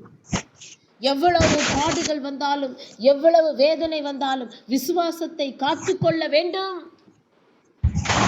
நாம் பரிசுத்தவான்கள் காத்து கொண்ட அந்த பொறுமையை நாமும் காத்து கொள்ள வேண்டும். இந்த வசனம்லாம் நமக்கு சொல்லி கொடுக்குறாரே, அந்த வசனத்தை எல்லாம் நாம் அப்படியே கை கொள்ளுகிறபடினா அவர் என்ன செய்வாராம்? அவர் வருகிற சோதனையிலிருந்து தேவன் தப்புவித்து விலக்கி பாதுகாப்பேன் என்று வாக்கு பண்ணுகிறார். ஹல்லேலூயா. நீங்கள் யாக்கோபு எழுதின சுவிசேஷம், யாக்கோபு எழுதின நிருபத்தில் 1ஆம் அதிகாரம் 12ஆம் வசனம் வாசிங்க. யாக்கோபு 1:12. சோதனையை சகிக்கிற மனுஷன் பாக்கியவான், அவன் உத்தமன் என்று விளங்கின பின்பு கர்த்தர் தம்மிடத்தில் அன்பு கூறுகிறவர்களுக்கு வாக்குத்தத்தம் பண்ணின ஜீவ கிரீடத்தை பெறுவான். ஆமென்.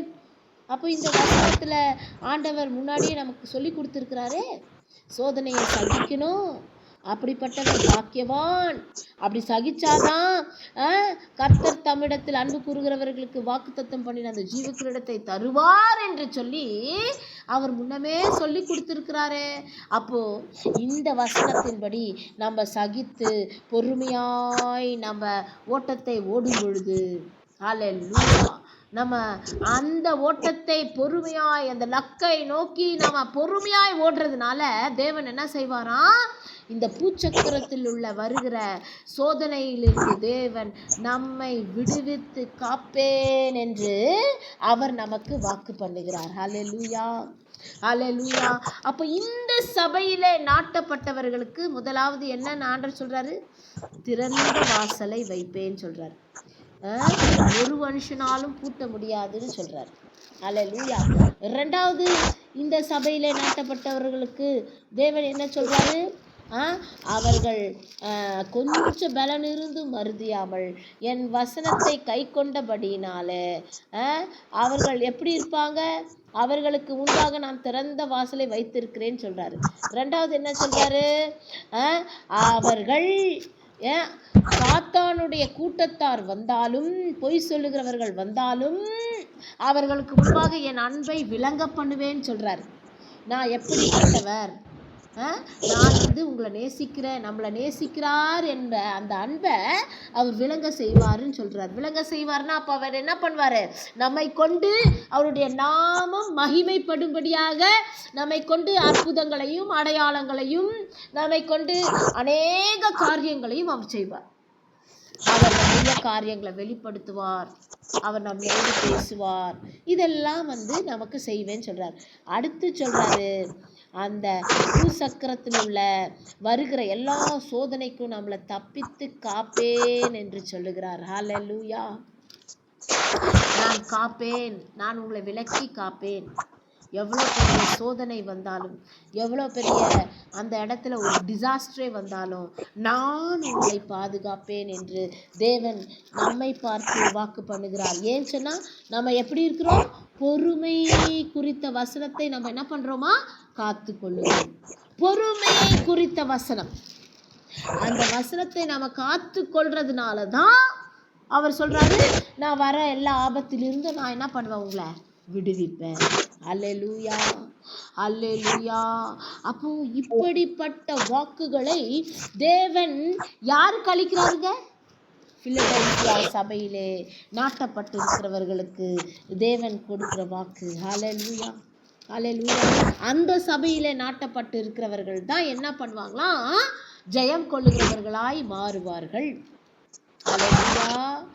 வேற சபையில அல்ல, அப்படிப்பட்ட சபை பிலடெல்பியா போன்ற ஒரு சபையிலே நாட்டப்பட்டு இருக்கிறவர்கள் ஜெயம் கொள்ளுகிறவர்களாய் மாறுவார்கள். ஹalleluya, ஹalleluya. ஏன் சொன்னா ஆண்டவர் சொல்றாரு, நீங்க 1 பேதுரு 4ஆம் அதிகாரத்துல 12ஆம் வசனத்துல வாசிக்கும் பொழுது, உங்களை சோதிக்கும்படி உங்கள் நடுவில் பற்றி எரிகிற அக்கினியை குறித்து புதுமையாய் திகையாதே, புதுமையாய் திகையாமல் கிறிஸ்துவின் மகிமை வெளிப்படும் பொழுது நீங்கள் களி கூர்ந்து மகிழும்படியாக அவருடைய பாடுகளுக்கு நீங்கள் பங்காளிகளானதால் சந்தோஷப்படுங்கள். நமக்கு சொல்லி கொடுத்துடுறாங்க. அப்ப இந்த சபையில இருக்கிறவங்க எப்படி இருப்பாங்களாம்? இந்த சோதனை வர்றது அவங்களுக்கு புதுசு இல்லை. ஹல்லேலூயா, ஹல்லேலூயா. எதி சோதிக்கும்படி உங்கள் நடுவில் பற்றி எரிகிற அக்கினியை குறித்து நீங்க புதுசா என்னாதீங்க. இதுதான் நடக்கும். இந்த சபையில இருக்கிறவங்களுக்கு என்ன வரும்? முடிவு வரைக்கும் சோதனை வந்துகிட்டே தான் இருக்கும், பாடு வந்துட்டே தான் இருக்கும், உபத்திரம் வந்துகிட்டே தான் இருக்கும். அது புதுசா என்னாதீங்க.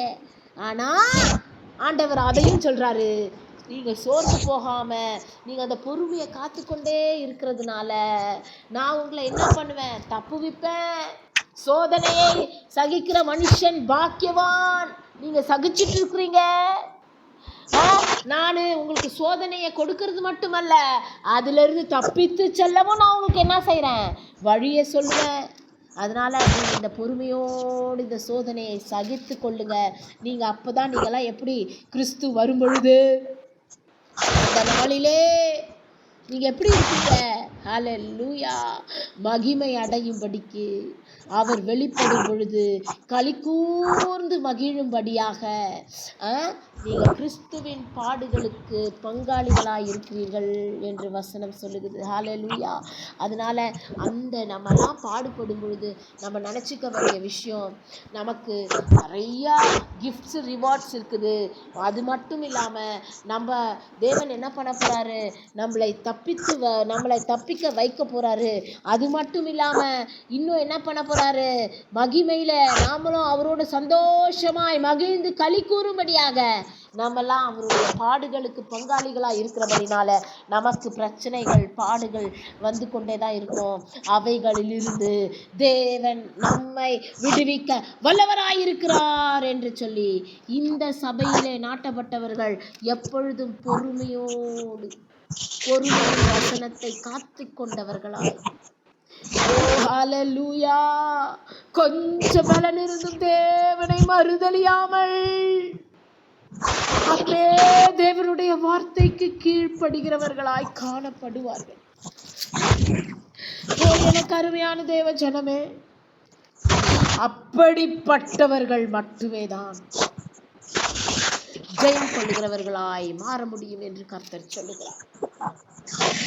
இந்த உபவாச நாட்களில் தேவன் நம்ம எப்படியெல்லாம் ஜெயம் கொள்ளணும் என்பதை குறித்து பேசிக்கொண்டே வருகிறார். நிறைய காரியங்களை அவர் கற்றுக் கொடுக்கிறார். இப்படியெல்லாம் என் பிள்ளைகளே நீங்க இருக்கும் பொழுதுதான் ஜெயம் கொள்ளுகிறவர்களாய் மாற முடியும் என்பதை குறித்து தேவன் நமக்கு கற்றுக் கொடுக்கும் பொழுது நீங்கள் எப்படிப்பட்ட சபையிலே நாட்டப்பட வேண்டும் என்பதை குறித்தும் தேவன் நம்மோடு இன்றைக்கு பேசுகிறார். ஆனால் இந்த உணர்வு அநேகருக்கு இல்லாதபடினாலே அவர் சொல்லுகிற சபையிலே நாட்டப்படாதபடிக்கு, பிலடெல்பியா போன்ற சபையிலே நாட்டப்படாதபடிக்கு தங்கள் சுய இஷ்டத்தின்படி ஏதோ ஒரு சபையிலே நாட்டப்பட்ட யாராக இருந்தாலும் அவர்களை பார்த்து தேவன் பேசிக் கொண்டிருக்கிறார். அவர்கள் ஜெயம் கொள்ளுகிறவர்களாய் மாற வேண்டுமானால் நாம் நாம் நாம் ஆராய்ந்து பார்க்க வேண்டும். நாம் போகிற இடம், நாம் நாட்டப்பட்டு இருக்கிற அந்த இடம் தேவன் சொல்லுகிற இடத்தை போல பிலடெல்பியா சபையை போன்று காணப்படுகிறதா? அப்படி இருந்தால்தான் தேவன் நமக்கு திறந்த வாசலை வைப்பார். அப்படி இருக்கிறவர்களுக்கு தான் தேவன் திறந்த வாசலை வைத்திருக்கிறார். அப்படி இருக்கிறவர்களுக்கு தான் தேவன் பாதுகாப்பு தருகிறார். அப்படி இருக்கிறவர்களை தான் தேவன் மகிமைப்படுத்துவார், தம்முடைய அன்பை விளங்க பண்ணுவார். ஆகையால் இந்த நாளிலே நாம் சற்று ஆராய்ந்து பார்க்க வேண்டும், சிந்தித்து பார்க்க வேண்டும். ஆவியானவர் சொல்வதை காதுள்ளவன் கேட்க கடவன் என்று சொல்லியிருக்கிறதே. ஆவியானவர் சொல்வதற்கு நாம் காதுள்ளவன் கேட்க கடவாதபடிக்கு காதுல கேட்கலனா, அவர் வார்த்தைக்கு நம்ம கீழ்ப்படிலனா, நீங்களும் நானும் ஜெயம் கொள்ளுகிறவர்களாய் மாற முடியாதுங்க. அவருக்கு தெரியும் சோதனை வரும், அவருக்கு தெரியும் பாடு வரும், அவருக்கு தெரியும் உபத்திரம் வரும்னு சொல்லி எல்லாம் தெரிந்துதான் அவர் சொல்றாரு, அதிலிருந்து உங்களை நான் தப்பிக்கவும் நான் வழி செய்வேன். நீங்க என் வார்த்தையை கை கொள்ளுங்க, நான் சொல்ற வசனத்தை கை கொள்ளுங்க, நீங்க கொஞ்சம் பலன் இருந்து என்னை மறுதலிக்காதீங்க, என் வசனத்தை மறுதலிக்காதீங்கன்னு சொல்லி தேவன் இன்றைக்கு நம்மோடு பேசி கொண்டிருக்கிறார். ஹல்லேலூயா. இந்த வெளிப்படுத்தின விசேஷம் 22ஆம் அதிகாரம் 12ஆம் வசனத்தில் எழுதியிருக்கிறபடி, இதோ சீக்கிரமாய் நான் வருகிறேன், அவன் அவனுடைய கிரியைகளின்படி அவன் அவனுக்கு நான் அளிக்கும் பலன் என்னோட கூட வருகிறது என்று வசனத்தின்படி அவர் சீக்கிரமாய் வரப்போகிறார். நீங்களும் நானும் ஜெயம் கொள்ளுகிறவர்களாய் மாற வேண்டும். நம்மளுடைய கிரியைகள் தேவனுக்கு உகந்ததாய் காணப்பட வேண்டும். நம்மளுடைய கிரியைகள் தேவனுக்கு உகந்ததாய் காணப்பட்டால்தான் அவர்களுடைய கிரியைகளுக்கு தக்க பலன் அவர்களோடு அளிக்கும் பலன் அவர்களுக்கு தேவன் தருவார் என்று வெளிப்படுத்தின விசேஷம் 22ஆம் அதிகாரம் 12ஆம் வசனத்தில் எழுதியிருக்கிறபடி தேவன் நம்மை ஜெயம் கொள்ளுகிறவர்களாய் மாற வைப்பார். நம்ம வசனத்தை கேட்டு வசனத்தை வாசிச்சு வசனத்தின்படி கை கொள்ளவில்லை என்று சொன்னால் நம்மளுடைய கிரியைகள் அங்கீகரிக்கப்படாது. நம்மளுடைய கிரியைகள் அங்கீகரிக்கப்படவில்லை என்று சொன்னால் நாம் ஜெயம் கொள்ளுகிறவர்களாய் மாற முடியாது. எனக்கு அருமையான தேவ ஜனமே, தேவன் ஒரு வார்த்தை சொன்னார் என்று சொன்னால் நாம் அதை அப்படியே செய்யும்படியாக நம்மை தாழ்த்த வேண்டும். இத்தனை நாட்கள் அவர் என்ன சொன்னார்? தாழ்மைப்பட வேண்டும். சுயநீதி நமக்குள் இருக்கக்கூடாது, செல்ஃப் ரைச்சஸ்னஸ் நமக்குள் இருக்கக்கூடாது. நம்ம கீழ்ப்படினோம், கீழ்ப்படிறதை விட அடங்கி இருக்கணும். பிசாசுக்கு அப்போதான் நம்மளால் எதிர்த்து நிற்க முடியும்னு சொன்னார். வெளிச்சத்தின் பிள்ளைகளாக இருக்கணும்னு சொன்னார், சாட்சியுள்ள பிள்ளைகளாக இருக்கணும்னு சொன்னார். நம்ம மூலியமாய் தேவன் நான் மகிமைப்படுவேன், உங்களை கொண்டு நான் மகிமைப்படுத்துவேன்னு சொன்னார். நிறைய காரியங்களை தேவன் பேசிக்கொண்டே வருகிறார். என்னுடைய அன்புக்கு நீங்கள் அடிமை ஆயிடுங்கன்னு சொன்னார். எல்லாம் சொல்லிட்டு நீங்கள் விருத்த சேதனம் பண்ணுங்க, அப்போதான் என் சத்தத்தை கேட்பீங்கன்னு சொன்னார். இன்றைக்கு அவர் நம்மளோடு பேசி கொண்டு இருக்கிறார். எப்படிப்பட்ட சபையிலே நீங்கள் நாட்டப்பட வேண்டும்? பிலடெல்பியா போன்ற சபை, அப்படிப்பட்ட சபையிலே நீங்கள் நாட்டப்படும் பொழுது தேவன் உங்களையும் என்னையும் ஜெயம் கொள்ளுகிறவர்களாய் மாற வைப்பேன் என்பதில் சந்தேகமே இல்லை. ஹல்லேலூயா, ஹல்லேலூயா. அப்போ இந்த நாளில் தேவன் நம்மோடு மிக வைராக்கியமாய் பேசுகிறார். ஏன்? அவருடைய அன்பை நம்ம மூலியமாக அவர் என்ன பண்ண போகிறாரு? வெகு சீக்கிரத்தில் விளங்க பண்ண போகிறார். வெகு சீக்கிரத்தில் விளங்க பண்ண போகிறார். சத்துருக்கள் நம்மை காணும் பொழுது, சத்துருக்களுக்கு முன்பாக ஒரு பந்தியை தேவன் நமக்கு ஆயத்தம் பண்ணி, அவர்கள் வேஷம் போட்டுக்கொண்டு பொய் சொல்லுகிறவர்களாய் வந்தாலும் தேவன் எவ்வளவாய் நம்மேல் அன்பு கூர்ந்தார் என்பதை குறித்து அவர்கள் புரிந்து கொள்ளும்படியாக அவருடைய அன்பை தேவன் நம்மை கொண்டு விளங்க செய்ய போகிறார். அவர் விளங்க செய்ய போகிறார். அப்படியாய் தேவன் என்ன செய்ய போறாரா? உங்களையும் என்னையும் வல்லமையாய் பயன்படுத்துவேன் என்று வாக்கு பண்ணுகிறார். அப்போ அவர் வல்லமையாய் பயன்படுத்த வேண்டுமானால் நீங்க எந்த சபையில நாட்டப்படணும்னு சொல்றாரு? பிலடெல்பியா போன்ற சபையிலே நீங்கள் நாட்டப்பட வேண்டும். அந்த சபை எப்படி இருக்கும் என்பதை குறித்தும் தேவன் இன்றைக்கு நமக்கு அழகாய் கற்றுக் கொடுத்திருக்கிறார். அதனால நம்ம ஆராய்ந்து பார்த்து நாம போகிற இடம் தேவன் சொல்லுகிற இடம் போல காணப்படுகிறதா, இல்லை தேவன் சொல்லாத இடத்திற்கு நாம் போய்கொண்டு இருக்கிறோமா என்பதை குறித்து சற்று ஆராய்ந்து பார்க்கும்படியாக தேவன் இந்த நாளிலே நம் காதுகள் ஆவியானவர் சொல்வது, சபைகளுக்கு சொல்வது, காதுள்ளவன் கேட்க கடவன் என்று சொல்லி நம்மோடே அவர் பேசிக் கொண்டிருக்கிறார். ஹல்லேலூயா, ஹல்லேலூயா.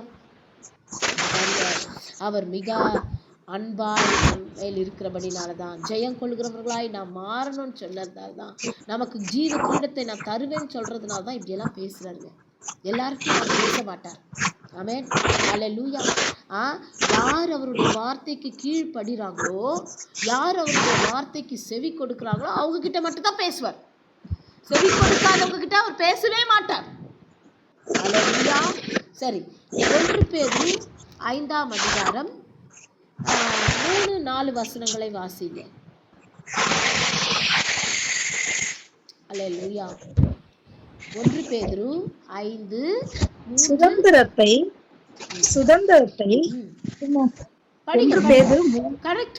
படிங்க. சுதந்திரத்தை இருமாப்பாய் ஆளுகிறவர்களாக அல்ல, மந்தைக்கு மாதிரிகளாகவும் கண்காணிப்பு செய்யுங்கள்.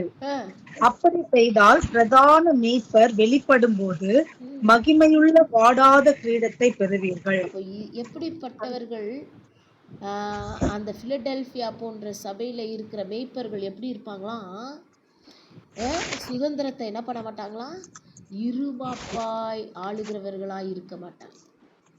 மந்தைக்கு மாதிரி உள்ளவர்களாகவும் கண்காணிப்பு செய்கிறவர்களாகவும் காணப்படுவார்கள். ஹல்லேலூயா. அப்போ என்ன அர்த்தம்? அவங்களுக்கு எல்லாம் அதிகாரம் ஆண்டவர் கொடுத்துட்டாருன்னு சொல்லிட்டு அதிகாரத்தை பயன்படுத்த மாட்டாங்க.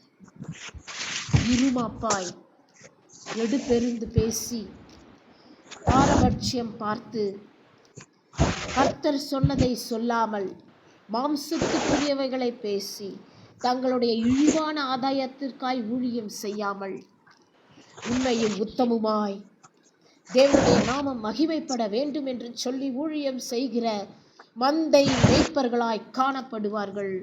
அந்த பிலடெல்பியா சபை போன்ற சபையிலே இருக்கிற மேய்ப்பர்கள், ஹல்லேலூயா, அப்படிப்பட்டவர்களாய் காணப்படுவார்கள். அவர்கள் மந்தைக்கு எப்படியாயிருப்பாங்களா? மாதிரியாயிருப்பார்கள். ஹல்லேலூயா. அவர்களை பார்க்கும் பொழுது இவங்களே சரியில்லை, எப்படி இவங்க கீழே இருக்கிற மந்தை சரியா இருக்கோன்னு சொல்லி கேட்க கூடாதபடிக்கு அவர்கள் மந்தைக்கு மாதிரியாய் இருக்கிறவர்களாய் காணப்படுவார்கள். ஒன்று, அவர்களுக்குள் இருமாப்பு இருக்காது. 2வது, மந்தைக்கு மாதிரியாய் இருப்பார்கள். 3வது, கண்காணிப்பு செய்கிறவர்களாய் காணப்படுவார்கள். எல்லா நேரத்திலும் தன்னுடைய மந்தையில் உள்ள ஆடுகளை விசாரித்து கொண்டு அந்த ஆடுகளுக்காக இரவும் பகலும் தேவனிடத்திலே மன்றாடி, அந்த ஆடுகளுக்காக வார்த்தைகளை, தேவன் சொல்லுகிற வார்த்தைகளை சொல்லி, அந்த ஆடுகளுக்காக ஜெபிக்கிறவர்களாய், கண்காணிப்புள்ளவர்களாய், அந்த ஆடு எந்த வழியிலே போகுது, அந்த ஆடு சரியான பாதையிலே போதா, அந்த ஆடு தவறான பாதையிலே போதா என்பதை கண்காணிக்கிறவர்களாய் காணப்படுகிற மேய்ப்பர்களாய் காணப்படுவார்கள். ஹல்லேலூயா. ஏன் இதெல்லாம் நமக்கு சொல்றாரு? அப்பதான் அந்த இடத்துல தான் தேவன் என்ன பண்ண முடியும்? நம்மளை ஜெயம் கொள்ளுகிறவர்களாய் மாற்ற முடியும். அப்படிப்பட்ட சபை பிலடெல்பியா சபை. பாருங்க, அந்த சபையில் உள்ள மேய்ப்பன் ஒருபோதும் தன்னை இருமாப்பாய் ஆளுகை செய்யாமல், அப்படின்னா என்னன்னா, தான் அந்த மேய்ப்பன் தன்னைத்தான் உயர்த்தி ஒருபோதும் பேச மாட்டான். அந்த மந்தையின் மேய்ப்பன் என்ன பண்ண மாட்டாங்க? ஒருபோதும் நான் தான் இந்த சபைக்கு தலைவன், நான் தான் இந்த சபைக்கு எல்லாமே சொல்லவே மாட்டாங்க. எல்லாவற்றிற்கும் கிறிஸ்துவை முன்வைப்பார்கள். கிறிஸ்துதான் அந்த சபைக்கு தலை என்று சொல்வார்கள். கிறிஸ்து அல்லாமல் அந்த சபை நடைபெறாது. கிறிஸ்துவால் மீட்கப்பட்ட சபை என்று சொல்லி அவர்கள் தங்களை தாழ்த்தி கொள்வார்கள், கிறிஸ்துவையே மேன்மைப்படுத்துவார்கள். அதுதாங்க இருமாப்பாய் ஆளாதபடிக்கின்ற அர்த்தம். அல்லேலூயா. இருமாப்பாய் ஆள்றவங்க என்ன பண்ணுவாங்க? ஏன் சபை நான் கட்டின மகாபாபிலோன் என்று சொல்லி நேபுகாத் நேசரை போல நான் கட்டின மகாபாபிலோன் என்று சொல்லுவார்கள். அந்த இடத்துல தேவன் என்ன பண்ணிடுவாரு? அவர்களை விழத்தள்ளுவார். அப்படிப்பட்ட மாதிரி இல்லாத மந்தைகளை மேய்ப்பர்களாய் காணப்படுவார்கள். ஹல்லேலூயா, ஹல்லேலூயா. அப்போ இந்த நாளில் தேவன் நம்மளோடு ரொம்ப தெளிவாக ஏன் இதெல்லாம் பேசுகிறாரு நம்ம சற்று ஆராய்ந்து பார்க்க வேண்டும். நாம் அப்படிப்பட்ட சபைகளிலே நாட்டப்பட்டு இருக்கிறோமா? நம்ம எல்லாரும் வேறு வேறு இடங்களில் இருக்கிறோம், தூர தூர இடங்களில் இருக்கிறோம். எல்லாரும் ஒரே இடத்திற்கு வருவது கூடாத காரியம். ஆனால் தேவன் இந்த நாளிலே சொல்லுகிறது, ஆவியானவர் சொல்லுகிறதை காதுள்ளவன் கேட்க கடவன் என்று சொல்லி அவர் சொல்லுகிறார் என்று சொன்னால், நம்ம எந்த சபைக்கு போகிறோமோ அந்த சபை அப்படியாய் காணப்படுகிறதா என்பதை ஆராய்ந்து பார்க்கும்படியாக தேவன் நம்ம இடையே பேசி கொண்டிருக்கிறார். அப்படி இருந்துச்சுன்னா நம்ம சந்தோஷம், அதே இடத்துல நம்ம கண்டினியூ பண்ணணும். ஒருவேளை அப்படிப்பட்ட சபை இல்லாமல் இருந்துச்சுன்னு சொன்னால் நீங்கள் ஆண்டவரிடத்தில் முழங்கால் படியிட்டு, தேவனே எங்களுக்கு நீங்கள் எந்த சபையை வைத்திருக்கிறீங்க, பிலடெல்பியா சபையை போன்ற ஒரு சபையை தேவன் எங்களுக்கு காண்பிப்பீராக என்று சொல்லி தேவனிடத்தில் முழங்கால் படியிட்டு கேளுங்க. தேவன் உங்களுக்கு காண்பிப்பார். தேவன் காண்பிக்கிற இடத்திற்கு நீங்கள் செல்லுங்கள். ஹல்லேலூயா, ஹல்லேலூயா. அது தேவனே அதை உங்களுக்கு வழி வாசல்களை, திறந்த வாசலை அதற்காக உங்களுக்கு திறந்து கொடுப்பார். ஹல்லேலூயா, ஹல்லேலூயா. ஏன் சொன்னா நீங்கள் கொஞ்சம் பலன் இருந்து மறுதலியாமல் அவருடைய வசனத்தை கை கொள்ளுகிறவர்களாய் நீங்கள் இருக்கும் பொழுது உங்களுக்காக தேவன் என்ன பண்ணுவாரா? திறந்த வாசலை வைத்திருப்பார். அந்த வாசலை ஒருவனாலும் பூட்ட முடியாது. எனக்கு அருமையான தேவஜனமே, ஒருவனாலும் பூட்ட முடியாது. அல்லேலூயா, அல்லேலூயா. அப்போ இன்னைக்கு வித்தியாசமாக ஆண்டவர் நம்மளோடு இடைப்பட்டு கொண்டு இருக்கிறார். அப்போ நம்மலாம் ஏன் அவர் இதெல்லாம் நமக்கு சொல்லித்தராரு? நம்ம எப்படி இருக்கணும்? ஜெயம் கொள்ளுகிறவர்களாய் மாற வேண்டும். ஜெயம் கொள்கிறவர்களாய் மாறணும்னா நம்ம எப்படிப்பட்ட சபையிலே நாட்டப்பட்டு இருக்கணும்? அந்த மாதிரி ஒரு சபையில், பிலடெல்பியா போன்ற ஒரு சபையிலே நம்ம நாட்டப்பட்டு இருக்கிறோம்னா நம்மளுடைய மெய்ப்பர் எப்படிப்பட்டவர்களாய் இருக்க வேண்டும்? அந்த மெய்ப்பர்கள் மட்டுமல்ல, அந்த இடத்திலே இருக்கிற ஒவ்வொரு விசுவாசிகளும் எப்படிப்பட்டவர்களாய் காணப்பட வேண்டும்? ஒரு மாதிரியான ஒரு சபைதான் பிலடெல்பியா சபை. ஜெயம் கொள்கிறவர்கள் அந்த இடத்துல இருக்கிறாங்கன்னு சொன்னால் தேவன் நமக்கு ஒரு மாதிரியை வைத்து சென்றிருக்கிறார். அதுதான் பிலடெல்பியா சபை. அல்லேலூயா, அல்லேலூயா. கர்த்தர் நமக்கு அதுக்கு தான் நமக்கு நம்மோடு இவ்வளோ காரியங்களை நமக்கு சொல்லி கொடுத்துட்ருக்கிறார். அல்லேலூயா, அல்லேலூயா. பாருங்க, அப்போ நம்ம என்ன செய்யணும்? நம்ம ரொம்ப ஜாக்கிரதையாய் ஆராய்ந்து பார்த்து தேவன் சொல்லுகிறதை காதுள்ளவன் கேட்க கடவன் என்ற வசனத்தின்படி நம்ம அப்படியே அவருடைய வார்த்தைக்கு கீழ்ப்படிந்து நம்ம என்ன செய்யணும்? நடக்க வேண்டும். அல்லேலூயா, அல்லேலூயா. அப்போ இந்த நாளில் இன்னும் கூட ஒரு சில வசனங்கள் உண்டு. ஆனால் நான் சீக்கிரத்தில் நான் முடிச்சிடுறேன். பிலிப்பியருக்கு எழுதின நிருபம் 4ஆம் அதிகாரம் 13ஆம் வசனம் மட்டும் வாசிங்க. பிலிப்பியருக்கு எழுதின நிருபம் 4ஆம் அதிகாரம், கடகடன் கொஞ்சம் வாசிச்சிருங்க, முடிச்சிடலாம் நேரம். பிலிப்பியர் 4:13.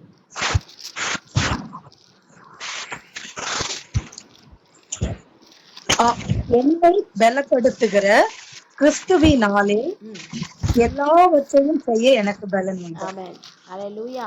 அந்த சபையில் இருக்கிறவங்க எப்படி இருக்குவாங்க? எல்லாவற்றுக்கும் கிறிஸ்துவின் பலனை நம்புகிறவர்களாக இருப்பாங்க. என்ன நடந்தாலும், என்ன நேரிட்டாலும் பலவீனம், போராட்டம், பாடு, உபத்திரவம் நேரிடும் பொழுதெல்லாம் என்னை பலப்படுத்துகிற கிறிஸ்துவினாலே எல்லாவற்றையும் செய்ய எனக்கு பலனுண்டு என்று சொல்லி தங்களை கிறிஸ்துவின் பலத்தினால் இடைக்கட்டிக் கொள்வார்கள். ஹல்லேலூயா. அந்த சபையில் இருக்கிறவங்க எப்படி இருப்பாங்க? கிறிஸ்துவே பலன், என்னை பலப்படுத்துகிற கிறிஸ்துவினாலே எனக்கு செய்ய எல்லாவற்றையும் செய்ய எனக்கு பலனுண்டு என்று சொல்லி தங்களை ஒவ்வொரு நிமிஷமும் ஒவ்வொரு நொடியும் அவருடைய பலத்தினால் இடைக்கட்டிக் கொள்வார்கள். ஹல்லேலூயா. அப்படிப்பட்டவர்களாய் அவர்கள் காணப்படுவார்கள். ஹல்லேலூயா.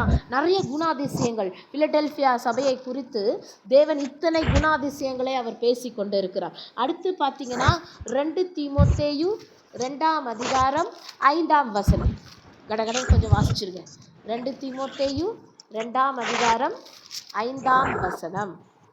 மேலும் ஒருவன் மல்யுத்தம் பண்ணினாலும் சட்டத்தின்படி பண்ணாவிட்டால் முடிசூட்டப்படான். அப்போ அந்த பிரயாசப்பட்டு பயிரிடுகிறவன் பலனில் முந்தி பங்கடைய வேண்டும். ஆமென். ஹல்லேலூயா. அப்ப என்ன நடக்கும் அப்படின்னு பார்த்தீங்கன்னா, மல்யுத்தம் செய்கிறவன் ஒருவன் மல்யுத்தம் பண்ணினாலும் சட்டத்தின்படி பண்ணாவிட்டால் அவனுக்கு என்ன இருக்காதுங்க? கிரீடம் வராது. கிரீடம் முடிசூட்டப்படான். அவனுக்கு ரிவார்டு கிடைக்காது. உலகத்திலேயே எந்த ஒரு காரியத்துக்கும் ஒரு சட்டம் இருக்குமானால் தேவன் நம்மை பார்த்து சொல்லுகிறார், அவருடைய பரலோக ராஜ்யத்திற்கு நாம் செல்ல வேண்டுமானால், ஜெயம் கொள்ளுகிறவர்களாய் மாற வேண்டுமானால் அவரும் ஒரு சட்டம் போடுறாரு. அந்த சட்டத்தின்படி நாம் நடக்கிறவர்களாய் இருக்கும் பொழுதுதான் நம்ம ஜெயம் கொள்கிறவர்களாய் மாற முடியும். அந்த பிலடெல்பியா சபை போன்ற அந்த சபையிலே உள்ளவர்கள் தேவன் சொல்லுகிற சட்டத்தின்படி நடப்பார்கள். தேவன் என்ன சொல்லுகிறாரோ அதை கீழ்ப்படிந்து அவர் என்னெல்லாம் கற்றுக் கொடுக்கிறாரோ அவர் சொல்லுகிற எல்லாவற்றிற்கும் அதே மாதிரி அவர்கள் தங்களை கீழ்ப்படுத்துவார்கள். அந்த சட்டத்தின்படி தான் செய்வாங்க. சட்டத்தை மீறவே மாட்டாங்க. எந்த சபையில் இருக்கிறவங்க? பிலடெல்பியா சபையில் இருக்கிறவங்க சட்டத்தை ஒருபோதும், தேவன் வைத்த சட்டத்தை ஒருபோதும் மீற மாட்டார்கள். தேவன் சொன்னதுதான். தேவனிடத்திலே போய் கேள்வி கேட்பதோ, தேவனுக்கே ஆலோசனை சொல்வதோ, சுயநீதியை மேலோங்க வைப்பதோ அல்ல. அவர் சொல்லிட்டாருன்னா அவ்வளோதான். அதுக்கு மேலே மறுபேச்சு கிடையாதுங்க. ஹல்லேலூயா. இது மிகவும் கடினமான உபதேசம்தான். பிலடெல்பியா சபையிலே மிக கடினமான உபதேசம்தான் போதிக்கப்படும். ஹல்லேலூயா. ஏன் என்று சொன்னால், ஜெயம் கொள்ளுகிறவர்கள் எப்படிப்பட்ட பாதையில் போகணும் உங்களுக்கு எல்லாருக்கும் தெரியும். narrow is the way that leads to heaven, broad is the way that leads to hell. சொல்லுங்க, எப்படி போகணும்? இடுக்கமான வாசல். அப்போ இடுக்கமான வாசல் வழியாக நீங்கள் பிரவேசிக்கணும்னா தேவன் வைத்த சட்டத்தின்படி நம்ம நடக்கும் பொழுது தான் அந்த இடுக்கமான வாசல் வழியாய் பிரவேசிக்க முடியும். ஹல்லேலூயா. அந்த இடுக்கமான வாசல் வழியாய் நீங்களும் நானும் பிரவேசிக்கணும்னா தேவன் போடுற சட்டத்தை மீறி நடந்தோன்னு சொன்னால் அந்த இடுக்கமான வாசல் வழியாக நம்ம பிரவேசிக்க முடியாது. நம்ம முடியாதுன்னா நாம் ஜெயம் கொள்கிறவர்களாய் ஒருபோதும் மாற முடியாது. அப்போ இந்த நாளிலே என்ன மாதிரி அதிசயம் உடையவர்களாக இருப்பாங்க? சட்டத்தை மீறாதவர்களாய், தேவன் சொல்லுகிற சட்டத்திற்கு கீழ்ப்படுகிறவர்களாய். தேவனுடைய சட்டம்னா என்ன? தேவனுடைய கட்டளைகள், அவ்வளோதான். தேவனுடைய கட்டளைகளை அப்படியே கை கொள்ளுகிறவர்களாய் காணப்படுவார்கள். அப்போ ஏன் இதெல்லாம் ஆண்டவர் சொல்கிறாரு? நம்ம ஆராய்ந்து பார்க்கணும். நம்ம அப்படிப்பட்ட இடத்திலே தேவன் நம்மை வைத்திருக்கிறாரா? நம்ம அப்படிப்பட்ட பிலடெல்பியா போன்ற சபையிலே தான் நாட்டப்பட்டிருக்கிறோமா? ஏன் ஆராய்ந்து பார்க்கணும்? நாம் ஜெயம் கொள்கிறவர்களாய் மாறணும்னு சொன்னால் அதை யோசித்து பார்க்கணும். அதை யோசித்து தேவன் சொல்லுகிற வார்த்தைக்கு கீழ்ப்படிந்து அவர் எதை காண்பிக்கிறாரோ அதை நாம் செய்ய வேண்டும். அவர் என்ன சொல்கிறாரோ அதற்கு நாம் கீழ்ப்படிய வேண்டும்.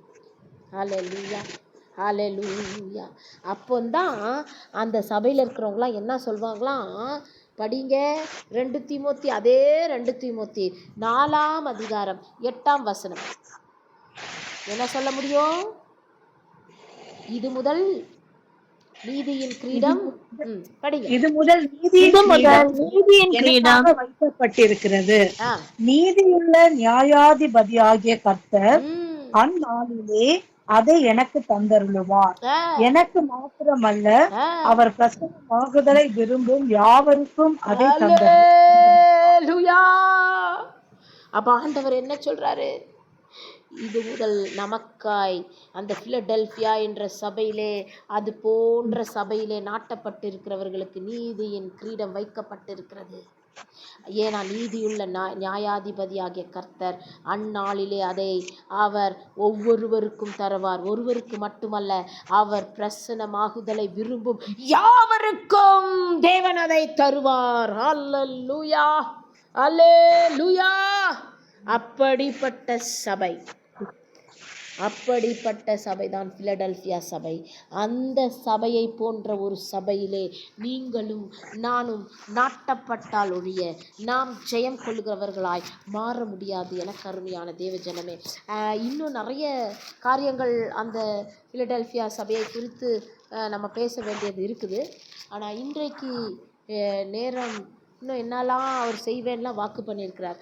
இதோடு நம்ம இன்றைக்கு முடித்து கொள்ளலாம். கர்த்தருக்கு சித்தமானால் நாளைய தினம் மீண்டும் பிலடெல்பியா சபையை குறித்து தேவன் பேச வேண்டுமானால் பேசட்டும். கர்த்தருடைய நாமத்துக்கு ஸ்தோத்திரம். கர்த்தருடைய நாம மகிமைப்படுவதாக. கர்த்தர்தாமே இந்த செய்தியை ஆசீர்வதிப்பாராக. கேட்கிற ஒவ்வொரு உள்ளத்திலும் தேவன் கிரியை செய்வாராக. கர்த்தருடைய நாமத்துக்கே மகிமை கனம் உண்டாவதாக. ஆமென். அல்லேலூயா.